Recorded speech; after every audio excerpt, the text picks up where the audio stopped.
Hey boys and girls, just a few details on 14.2. Looks like with what they've got planned with the overhead squats and the chest to bars, they're really starting to get down to business. Which is quite apt, seeing as I'm making this video from the office. First of all, it's worth pointing out with 14.2, it is quite high skilled with chest to bar and overhead squats.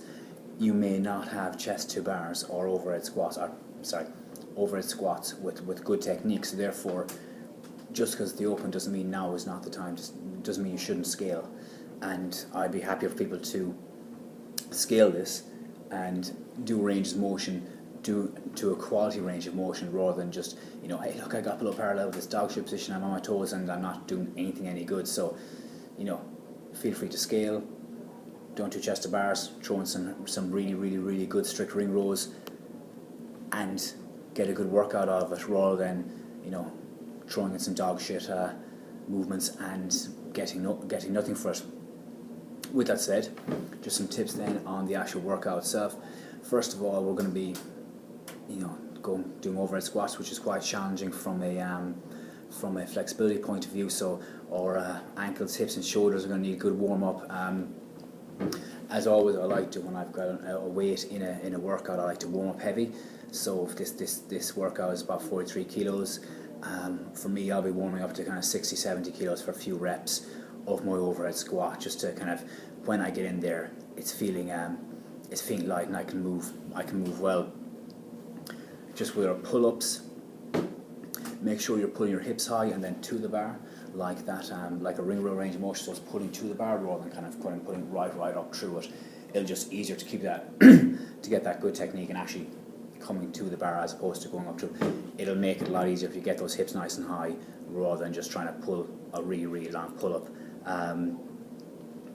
Just on those chest to bar pull-ups, the key with this workout is going to be chest to bars, and it's not going to be trying to be unbroken. I would recommend breaking ASAP, first round or second round. I think the key here is to not burn out on that, so always keep 1 or 2 reps in the tank.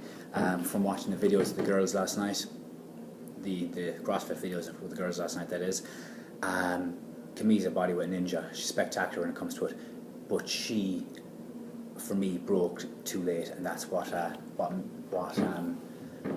results in Selena getting further rounds than her.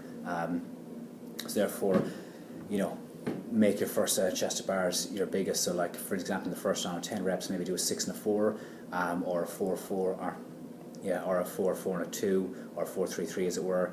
In the second round, 12s, a 7 and a 5, or maybe a 5-4 and 3, etc., etc. So basically, every time you go up on that pull-up bar, keep something in the tank. If you go to failure on this, it's going to stop you. Going to failure on this will stop you there, whereas there's always something in the tank. They just take a few extra seconds. You're better off taking a few extra seconds and have less time at the end of each round than blowing your load in it and just being nailed, having those forearms nailed and the grip nailed. Also, speaking of grip, don't forget you can change grips. There's nothing that says that it has to be double overhand. Come in closer, switch it over, mixed grip. Not sure what I was doing there. Switch over, mixed grip. Save those forearms, save that grip. Keep going, as I say. Keep a few reps in the bag, save that grip, and never go to failure. On the overhead squats, clearly the first rep will always be going in with a snatch, and try to go unbroken those as much as possible. If this is one you can do RX'd, this weight should be light for you, and you should be able to go unbroken in basically every round that you have. So therefore, take a moment, take a slightly wider stance than normal. So therefore, you're going to get depth, but you're not going to kind of go ass to grass. You're just going to get below parallel. So all the reps are good reps, but save a bit by going slightly wider. Maybe if you have the flexibility, bring your hands in a little tiny bit. So change that grip up. Save you spend the whole time in that, because you're going to spend a huge amount of time in that position with the pull-up movement anyway. The shoulder's going to be there for a while now, so anything you can do to save those. So yeah, with them, make your first a snatch, and then first couple of reps, keep them nice and smooth, nice and steady. Once you have your rhythm, then if you want to tear on, fire away. Rock on once you have that rhythm. But always think fast is smooth, smooth is fast. So therefore, get your rhythm first, then rock on speed. Of course, active shoulder all day long. You really want to make sure those shoulders stay strong throughout. Excuse me. And Anything else? Oh yeah, obviously it goes without saying this. You saw the girls last night. This isn't a sprint. If you go out and do that one at 100 miles an hour, you're gonna blow up. You know, break early.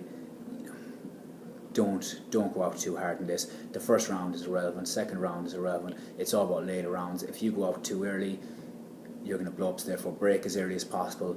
Take your time with the reps. Stay controlled. Think about for later rounds.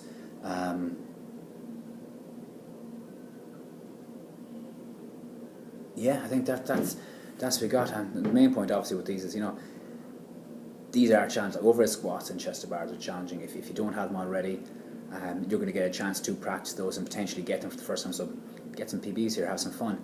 You know, and that's what it's all about. This is the Open. This is time to have fun, so have some fun with it. So no matter how it goes, you enjoy it. You know, focus on good technique and stay strong. Right, back to work. Enjoy.